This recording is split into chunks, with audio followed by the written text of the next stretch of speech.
Shawnee, welcome to the show. Hi, Caitlin. Thanks for being here. I'm so excited to have you just talk about your life, your background, and all of that good stuff here in this forum. Yeah. Cool. Excited to be a part of it. Thanks for having me. And just so everybody knows, Shawnee's one of my best friends, and so we're probably going to giggle through this entire podcast. We didn't even make it 10 seconds in. Yeah, obviously. So Shawnee, to get us started, I ask every guest this question: are you spiritually active? Heck yes. Yes? Yes. Tell us a little bit more about what that looks and feels like for you every day. For me, being spiritually active means really having some types of tools or path or daily curiosity in regards to how I can be a better human. And being a better human to me is one that is really connected to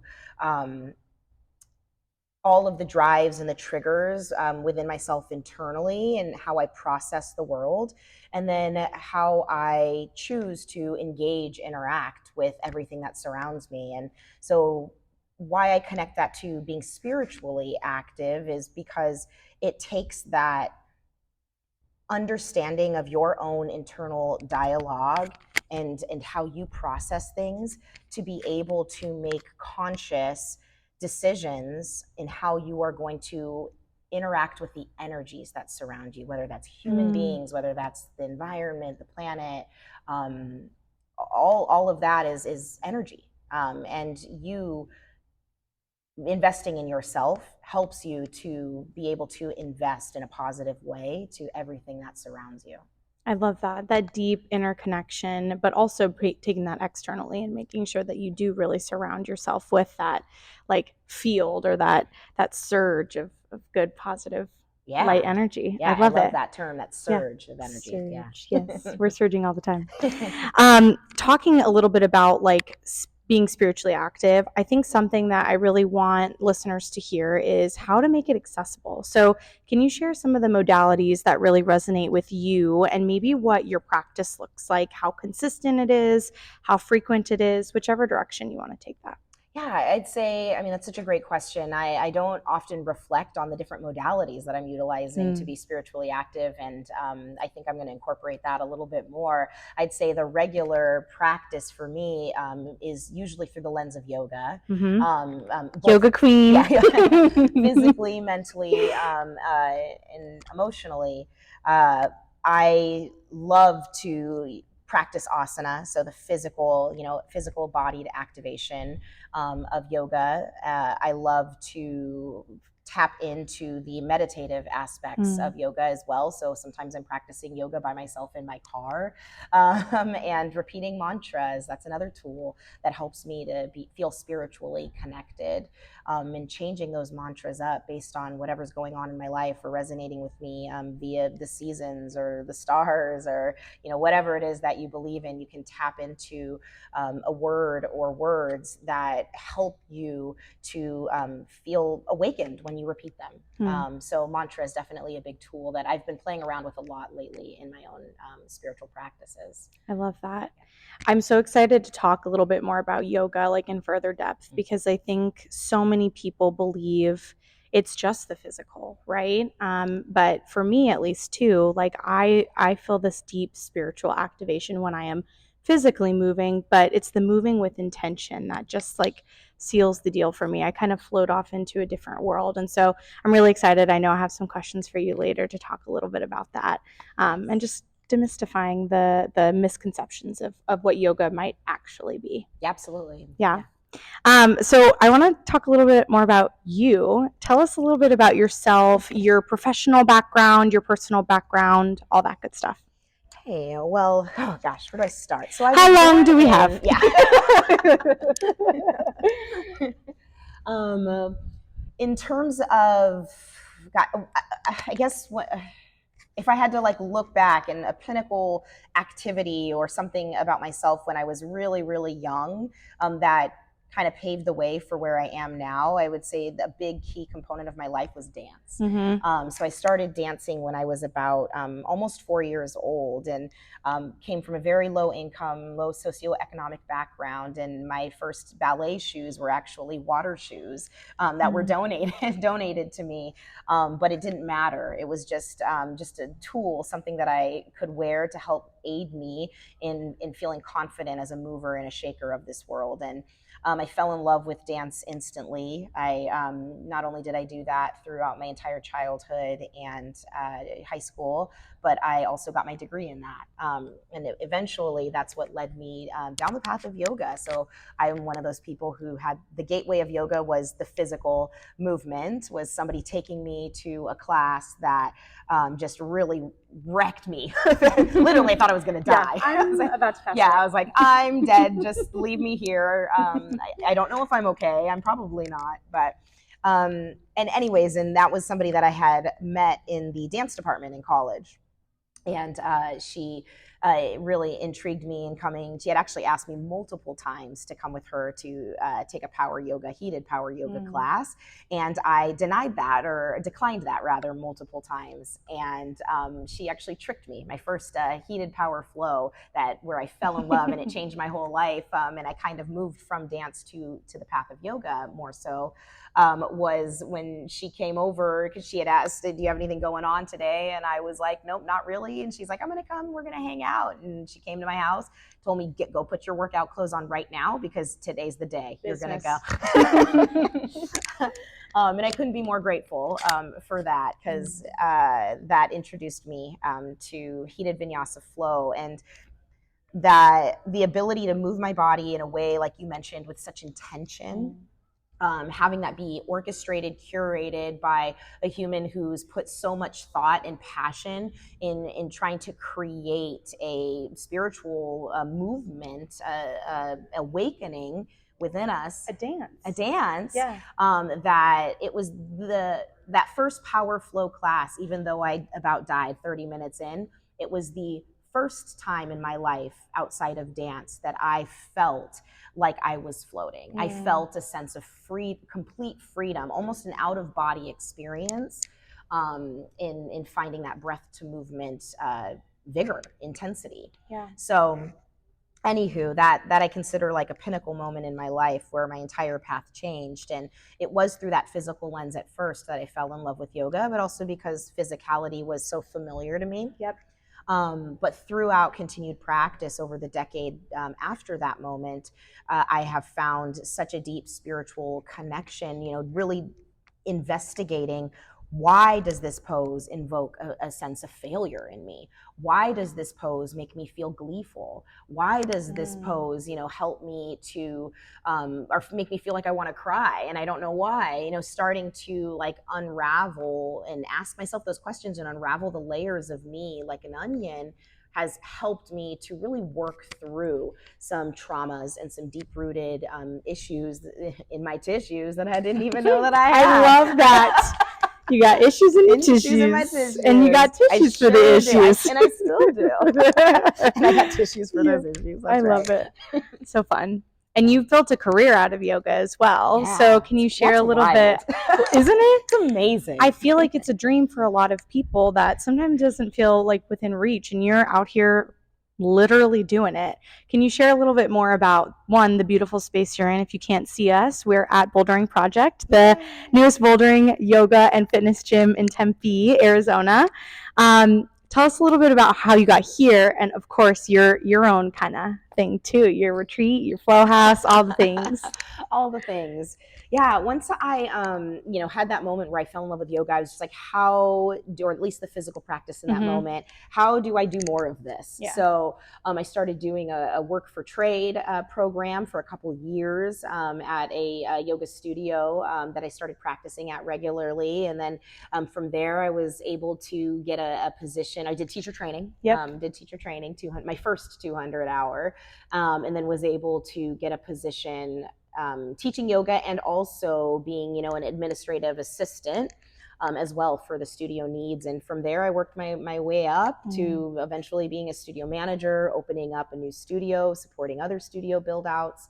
and eventually area manager. So it was amazing being able to go from that moment where I fell in love with this practice to utilizing all of my kind of leadership and administrative skills that I had gained in previous jobs. So previously I had been a fourth store manager for Sprouts Farmers Markets. I was in grocery. I worked for Disneyland for 5 years. I was an assistant manager of a Jamba Juice for about 2 years. That Virgo energy, that just Virgo getting energy, it done. Doing all the boss lady things. So it all kind of came together with the opportunities that I had once I took the leap and really just leaned into the practice of yoga. And my mentor, Red Jen Ford, she often uses this phrase that has really stuck with me, and she calls it Synchro-desetiny. That when you are on the right path, when you just focus on putting one foot in front of the other on your path, so you don't think too far ahead, right? You're not a fortune teller or try to live inside or dwell in the past. That's just going to hold you down. But you just put one foot in front of the other and stew on that one foot.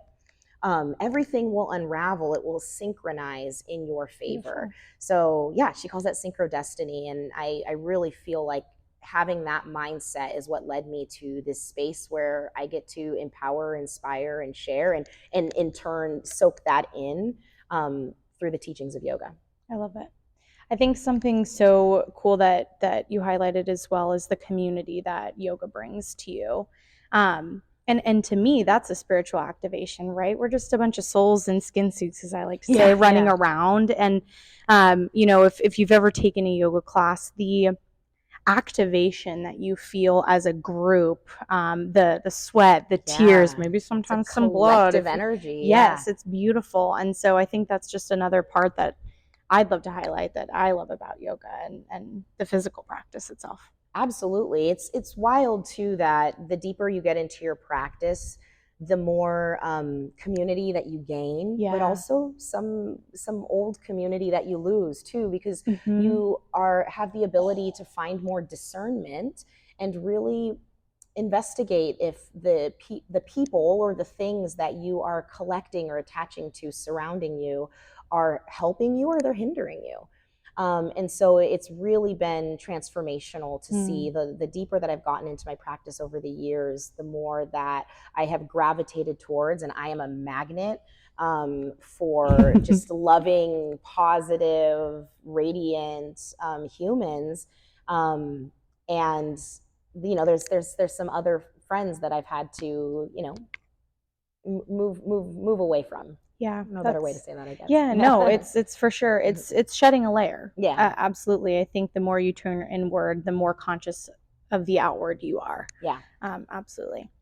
So, what's your favorite yoga pose? And right now, I know it can maybe shift and change, shifts. But what's your favorite pose now? Tell us why. In this moment, that's such a tough question. I would say supported fish pose. Okay. Supported fish. I'm going to go on the restorative side of things. I could just absorb into that shape for hours. It probably wouldn't be too good for the shoulders to be in there for hours, but I probably could, because I love about that shape. You're being supported. So you can either utilize a bolster, a pillow if you're doing it from home, blocks if you have that tool available to you in the studio or at home.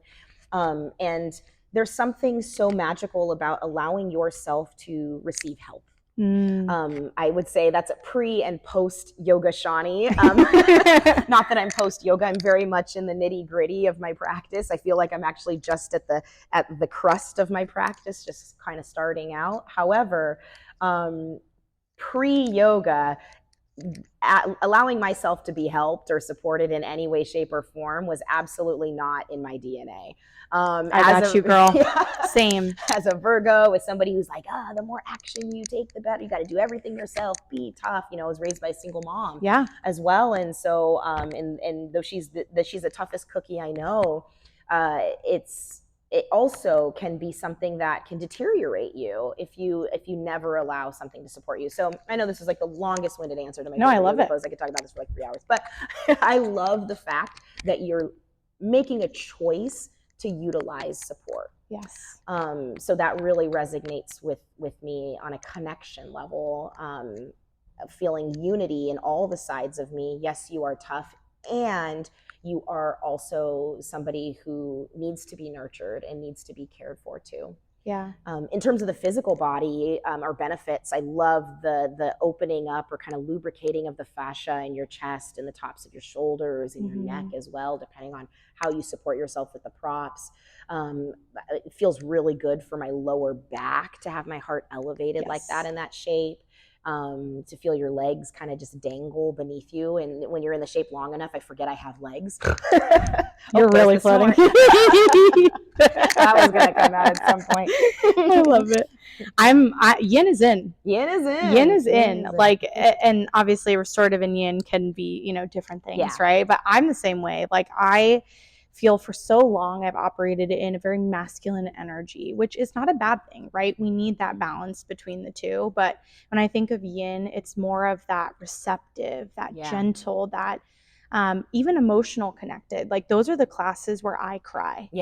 Because you're just open in so many different ways.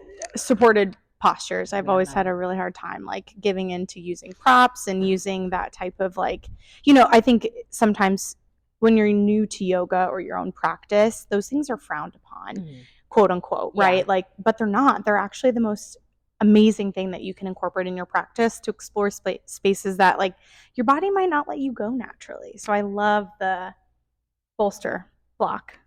Anything you got, like, let's incorporate it and make it fun. Vinyasa classes, I'm like, what can you get your hands on? Grab 2 straps, grab 3 blocks. I actually do have some fun variations. Okay.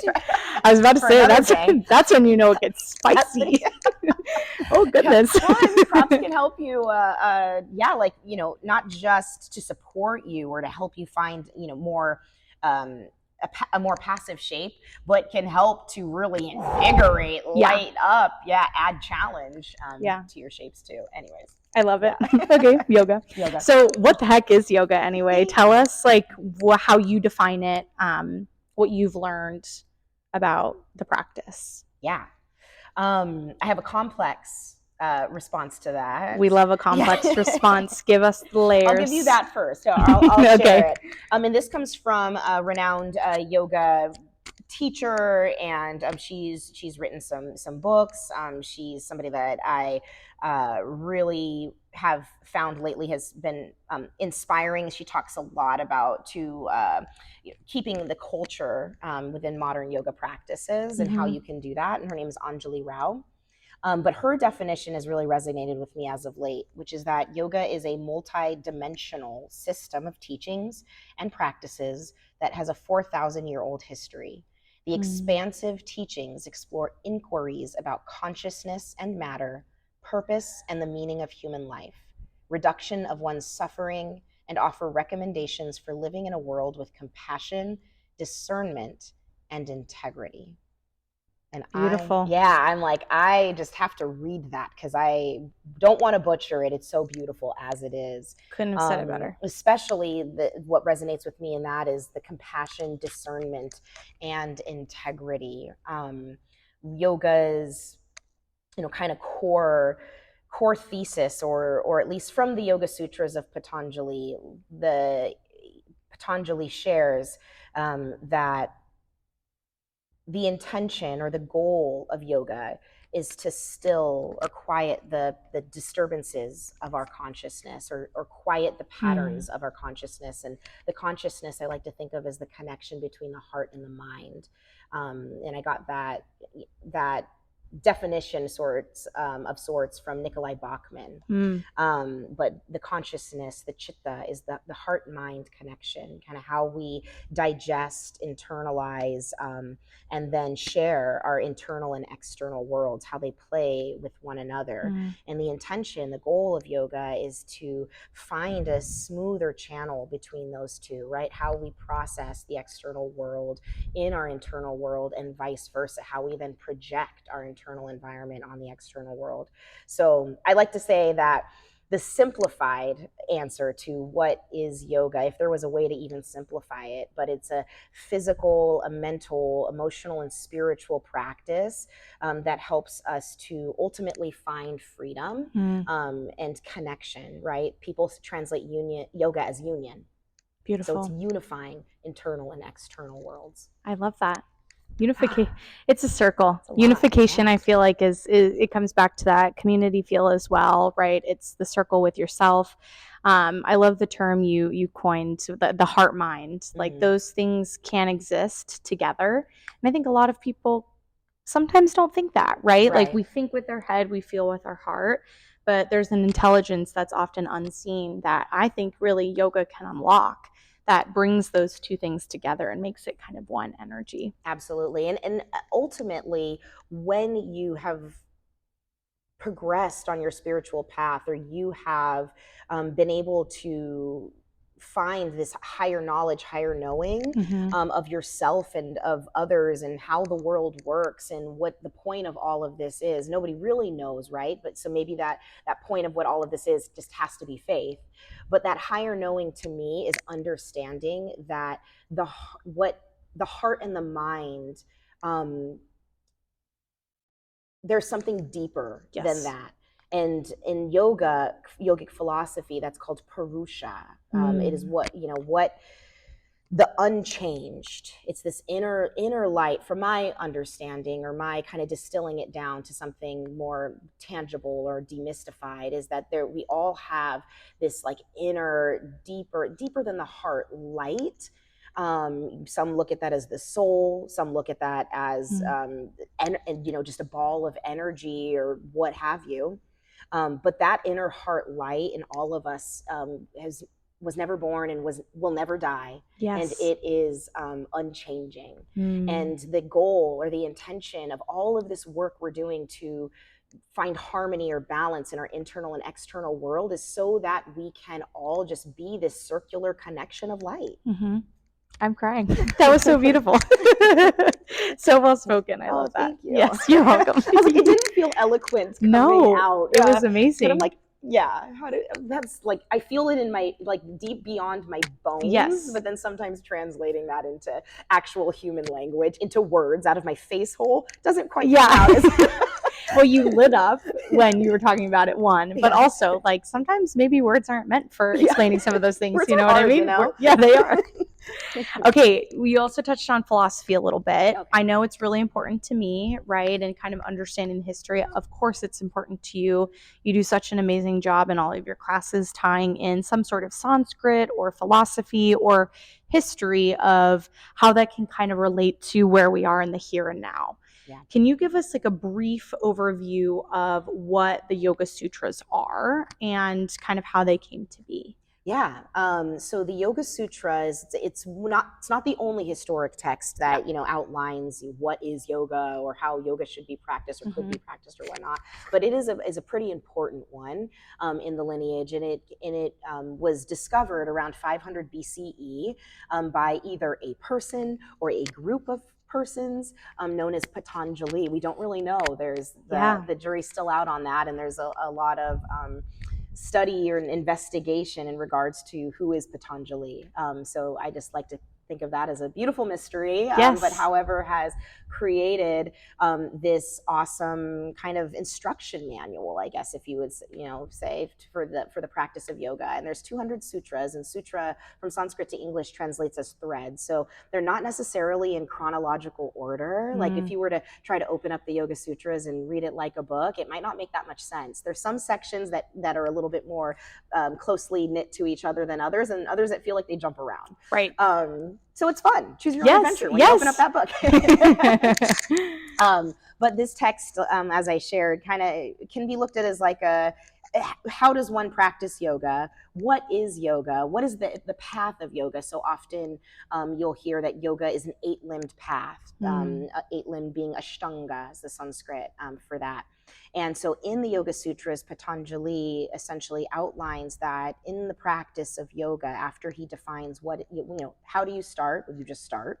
And then what is yoga, which I shared, like this distilling of the patternings of the consciousness, and then goes to also outline things such as how to alleviate suffering and what is the path of yoga, and the 8 limbs, and goes into those 8 limbs with each sutra in detail. So yeah, I guess essentially that is why this Perfect. This text is so important. And there's just so much good stuff in there. Haven't studied all of the sutras completely in depth. I'm working on that. Yep. And my teacher of Sanskrit, Cheryl Oliver, she has been an incredible resource, mentor, and teacher in terms of like literally looking at what are these words from Sanskrit to English, how do they translate, and then helping us to come up with and understand the sutras in a way that's got as little external influence as possible. So you're just like, see the word, say the word, translate the word, and then create the intention from there. Beautiful. Yeah, which is hard to do in modern language, just sure. in general, no matter what language you're speaking. Yeah. So yeah. Cool. We kind of already talked about this a little bit. You spoke about your connection with the practice, but what would you say if someone asked you, is yoga spiritual? Is it a spiritual practice? Yeah, absolutely. It's absolutely a spiritual practice, more so than anything. I think the visual, especially now, is that when I say I'm a yoga teacher, people go, "Oh, wow, you must be really flexible." Yeah, or yeah. "Oh, you can touch your toes." I don't know why everyone's obsessed with being able to touch. That's Seriously, like the first thing you hear is like, "Oh, I can't do yoga. You must be I flexible. Can't touch my toes." Yeah, you must. Well, but I'm also of the camp of whatever gets folks into the studio or exposed to the practice, even if that's just because they want the physical at first, great. That that might be the gateway, right? To get them on their mats, and then hopefully over time all the rest unravels. That being said, to get back to your original question, is it spiritual? It's much more spiritual than it is anything else. In that path of yoga that I shared, Patanjali outlines in the sutras. He talks about the social ethics, your observances, meditation, breath work, how all of these things are important. Focus, surrender to a higher being, or surrender to something outside of yourself. One of those 8 limbs is asana, is poses, is the physicalization. So I like to say, if in your class, or if we're teaching a class where there's only the physicalization of yoga, you're doing one of 8 parts or tools of the pathway of yoga in its entirety, and just something to be aware of. Yeah, I think that's another part of like demystifying that. Oh, you gotta unlock your of demystifying that it is only asana. Like, that's just such a tiny piece of the puzzle, but oftentimes that's how we immediately or directly connect with the concept of yoga. Like, if you're brand new to the practice, you're like, I'm going to go to a yoga class. Right. I might not jump into the 8 limbs, or I might not understand the sutras initially. So I think it's the most beautiful introduction to this path that, frankly, we could talk years about. It's a never-ending conversation. I think you once told me, and correct me if I'm wrong, it's the science of life. And I think that's just such a beautiful way to put it. No matter how you might operate or work, right? You might be someone who's more logical, analytical, less on the woo-woo side, as I like to say, and can still really resonate with that kind of ethereal or otherworldly sensation that yoga can bring you. Absolutely. And what's so beautiful about teaching in private classes, but also in a group setting as well, when you are with a teacher who holds space for all to experience, what do you need today? Like, and as a teacher who tries to incorporate a lot of, or make it so accessible, incorporate a lot of words that encourage authenticity in your practice, you'll have somebody who's flying on their hands, and it's that day they're like physical. That's what I need. That's what I resonate with. That's beautiful. Amazing. And then there's also somebody over here who's just laying, not just, but they are laying and soaking in shavasana and maybe crying on their mat, and that's their practice of yoga. Sometimes mine is, like I said, in my car, repeating mantra to myself, or that can be you. You meet yourself where you're at.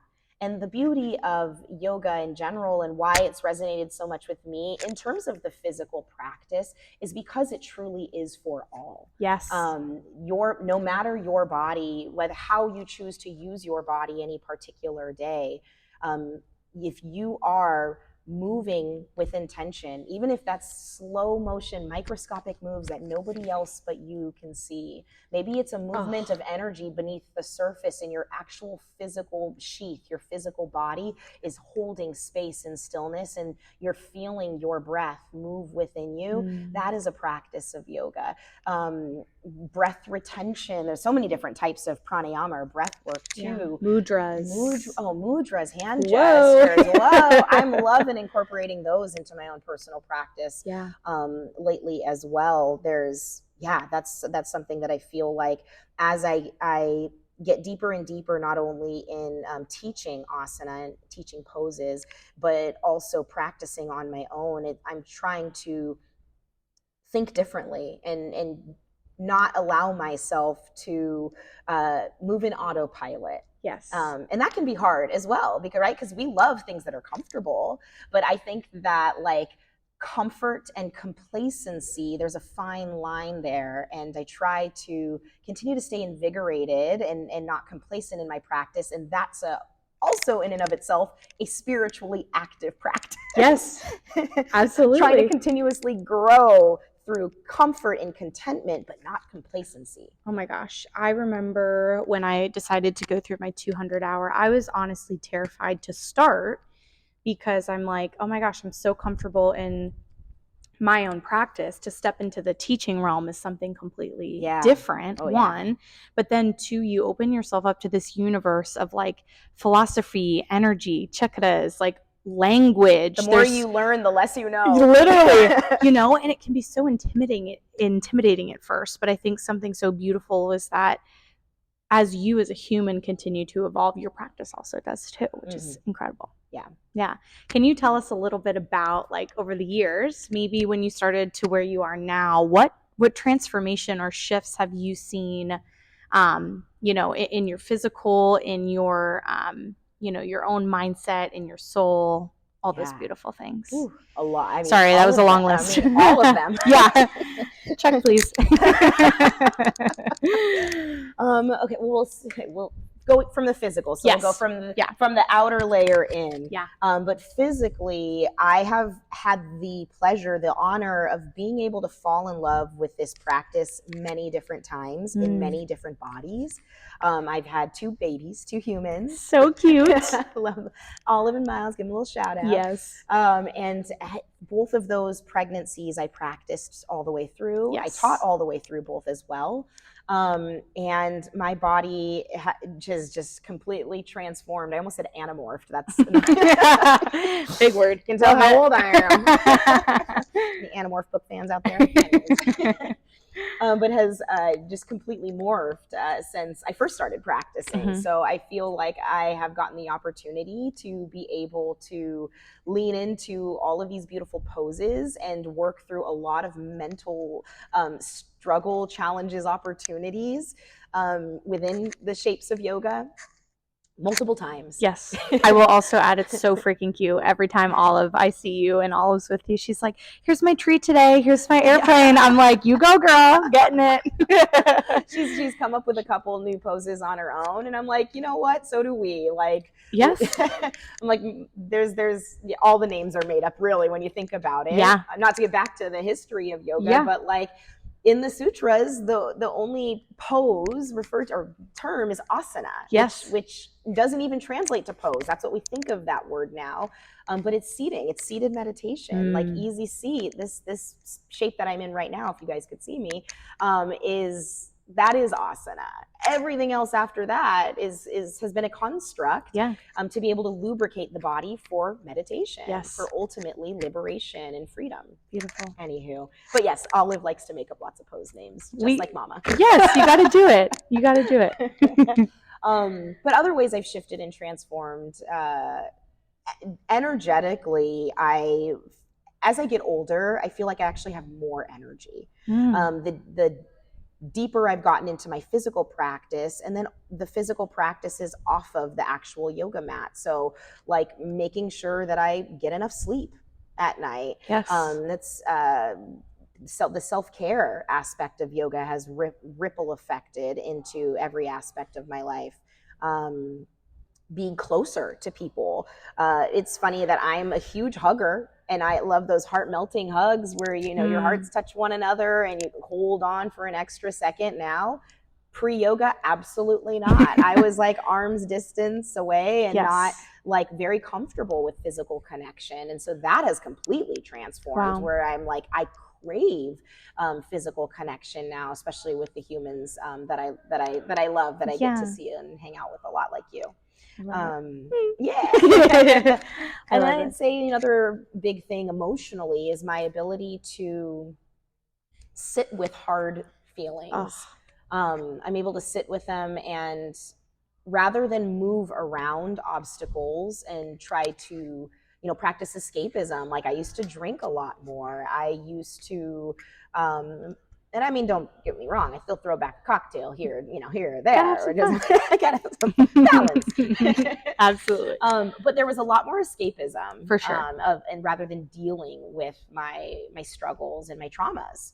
And so through the practice of yoga, I've learned to be able to sit with discomfort and get really ugly. You know, I ugly cry and be okay with the fact, and non-apologetic because I'm ugly crying, but like, I need to do this. Like, I need to get through this in order to be able to get to the other side. And so I would say that my ability to respond intentionally and mindfully rather than be reactive in the moment is a huge transformation from my practice. That resonates so much with me. And something that I continue to work on is like, I let the littlest things bother me. Like, they get under my skin and they like form into these big old stories and thoughts. And oftentimes when I've had a rough day, what I look to is indeed my yoga practice to kind of rinse that off, like to physically, but also to just like turn inward and find that patience, that rationalization, and that like letting go. Like, I think yoga is such a beautiful science of doing that, of just allowing things to be exactly as they are. And knowing that like you are the person that you are for a reason. You are here in this very present here and now moment for a reason. As cheesy as it sounds, like it can be so simple yet so profound. You know? I mean, ultimately, we could even say that a definition of yoga is accepting what is, right? It's just accepting what is. And that's so hard. And it's so hard. It's so hard. And I often fail at that. Every day there's little mini failures, but then there's also mini wins, and there's also huge wins. For sure. Right? And the more you're committed to practicing accepting, the easier it becomes to let go of what's not for you. Beautiful. And a lot of that, you know, is, I think, also outlined in the 4 Agreements by Don Miguel Ruiz. But like, you know, don't take things personally is a mantra that I constantly repeat to myself. I'm like, don't take things personally. This isn't about you. Accept your own response, accept your own truth, and everything else outside of that is somebody else's story. Amen. I love that. That's a good book. Helps you keep your peace. Seriously. And that's what we need these days, most of all. Yeah. So to wrap us up, I have some rapid fire questions for you. Ooh, okay. I didn't ask you before. Do you have a favorite sutra or a part of that philosophy that really resonates with you? I can't say favorite. Okay. But I will say that in this moment, everything is temporary. Yeah. In this moment, I'd say what I'm thinking about the most is contentment leads to unsurpassed joy. Santosha, contentment, that leads to unsurpassed joy, and kind of ties into what we were just talking about, but acceptance, really, like contentment not being complacency, but being an acceptance and a gratitude for what is. That's what leads to joy, to bliss. Yes. Yeah. Life can be so difficult. Yeah. If we make it that way. Yeah. I love it. Yeah.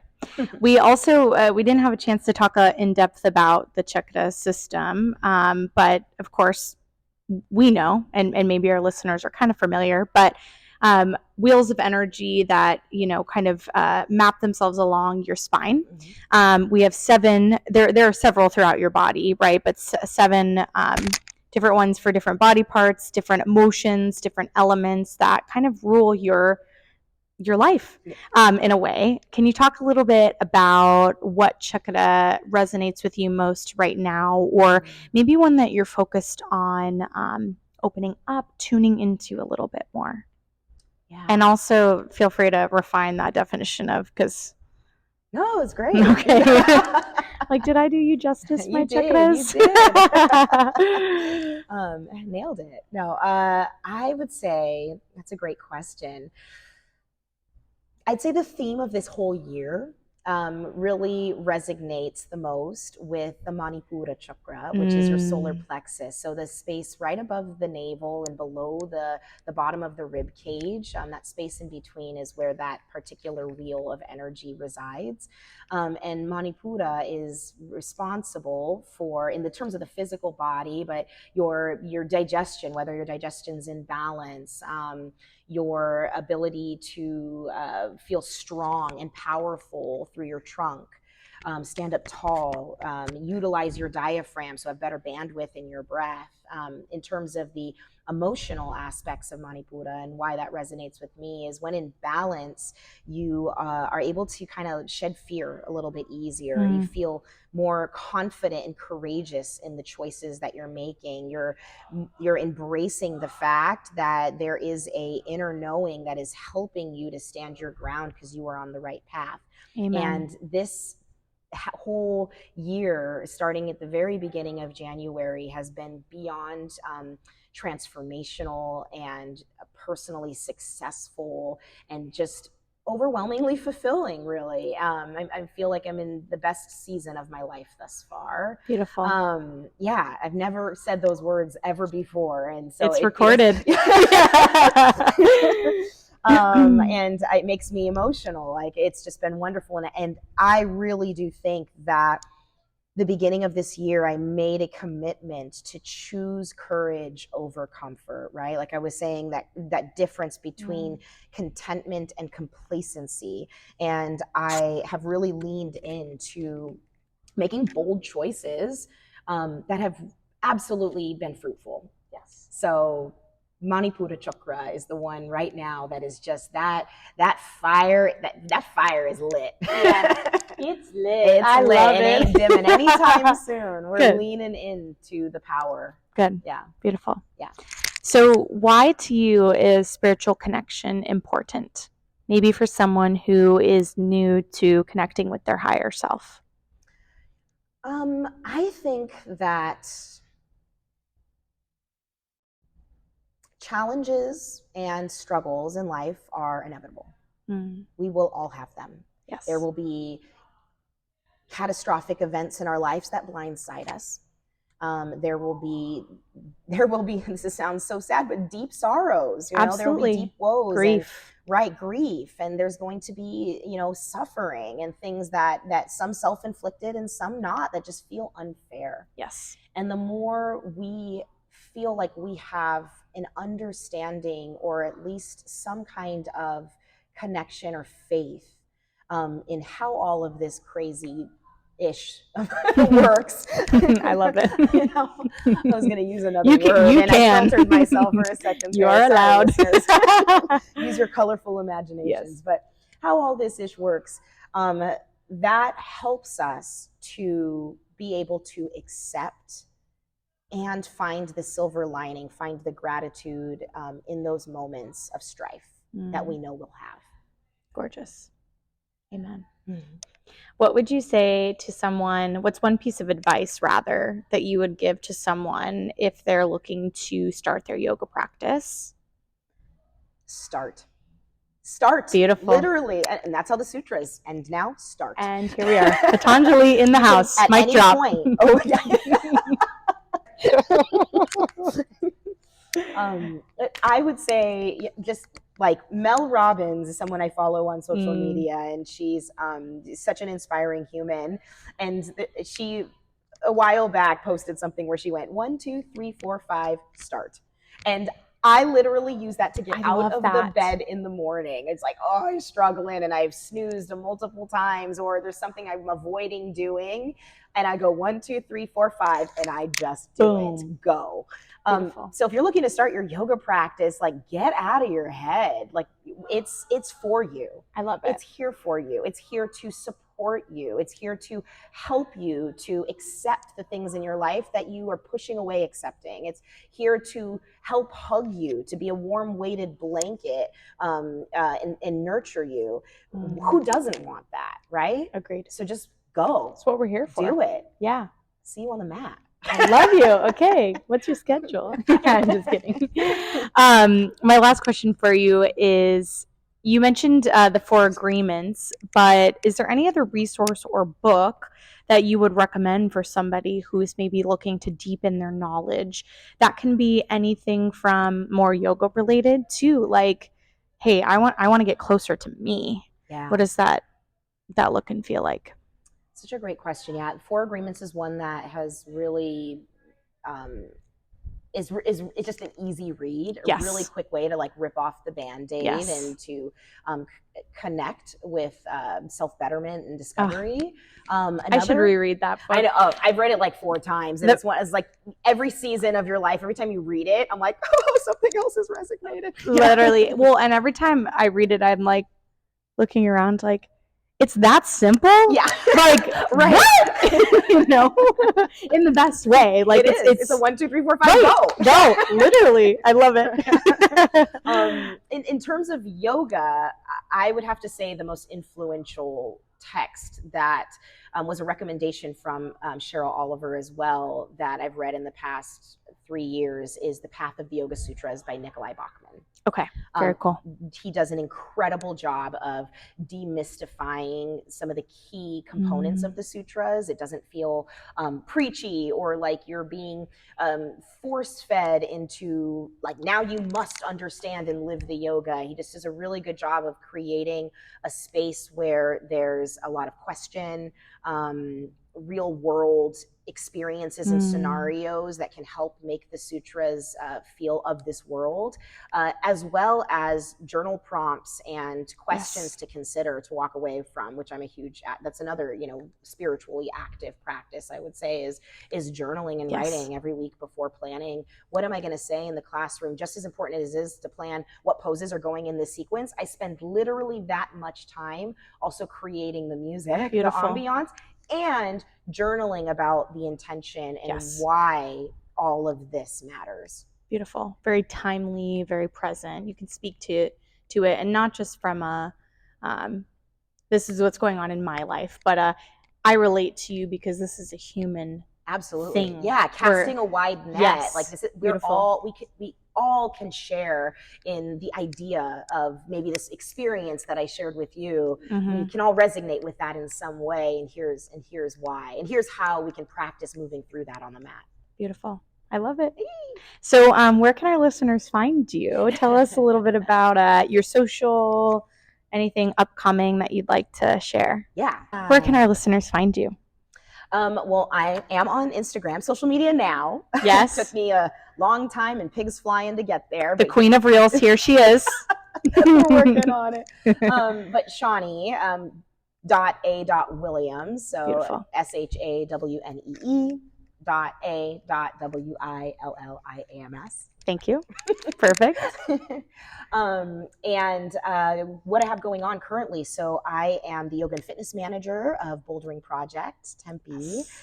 We are a inclusive movement center. So started as a rock climbing gym company, and then they incorporated an open gym space, fitness facility, group fitness classes, and a beautiful heated yoga studio and yoga classes. So I essentially manage the whole left side of the building, the open gym, the fitness room, and the yoga room. And I'll be teaching about 4 classes a week on the full schedule there. So very excited. We're getting ready to soft open within a matter of days. By the time this podcast comes out, we'll be open. Yes.